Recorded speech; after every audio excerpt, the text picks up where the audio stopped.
All right, NBC 10 political commentator Sue O'Connell is here. That's pretty interesting, right? Sue, while the Secret Service, we see them there, they're moving to protect President-elect Trump. California Governor Gavin Newsom, he says that he needs to protect his state from Trump. He's calling for a special legislative session in a couple weeks in December. He's also calling on lawmakers to sort of find safeguards against a few potential Trump policies, right? My question to you is, Trump's win was so decisive, right? Should the Democrats take a second, take a beat, take a breath, go back to the drawing board? You know, what do you make of all that? And what specific policy or policies is Newsom so worried about? Well, first, Colton, I want to acknowledge that Governor Newsom is making sure he's in the news cycle, right, because he has ambitions. So I want to say that. But look, we know what Trump is going to do because this is like his second term because it is his second term. But there are a number of policies in that Project 2025 report, which calls itself right there in the writing, the blueprint for the next Republican president, who happens to be Donald Trump. And it is certainly giving governors all across the nation pause, and it may move them to pass some state laws to fend off some of Trump's federal efforts. So Newsom and other governors may take steps to do things like protect same-sex marriage, do something about climate change protections to enshrine them, reproductive medical care. All of those could be under attack by Trump.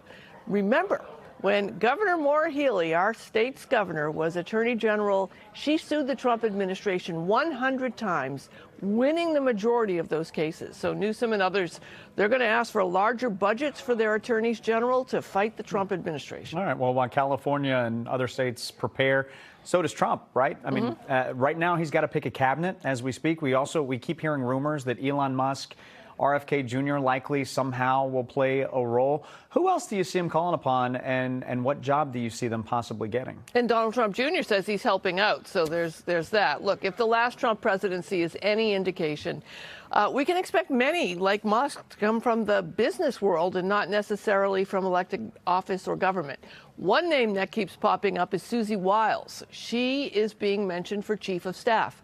You might have heard me talk a lot about how Trump's campaign was so well organized. Well, she was one of the co-managers of it. It was the most organized and disciplined campaign in Trump history. So some folks are hoping that she'll bring her Trump wrangling skills to the Oval Office. Mike Pompeo, you might remember his name. He might be back in a role in defense. And Florida Senator Marco Rubio, his name is being mentioned as Secretary of State. Wow. So it looks like little Marco, as Trump called him, has gotten big enough to get into Trump's cabinet. Makes you wonder when you talk about little Marco, how Ron DeSanctimonious, how he feels about all that. Listen, with all the hubbub, obviously, of the last 48 hours, all about the race for the presidency, people, I think, would be forgiven for forgetting that the House still hasn't been called. Republicans, however, they are favored. That means it could give them the House. They have the Senate. They have the White House now. For all the Democrats who are watching right now in despair this week, do you actually think that the House will flip? And then my question to you is sort of, what's the timeline for that? What's the holdup right now? Yeah, I want to emphasize what you said to show what's at stake. The president is a Republican. The Senate will be controlled by the Republicans.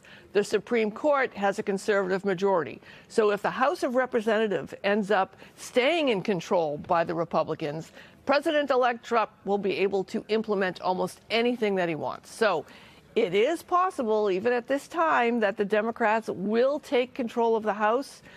And why? Well, we saw many, many voters across the country vote for Trump and then vote for a Democratic governor or vote to protect abortion in their state. So voters don't just fit in one little box, right?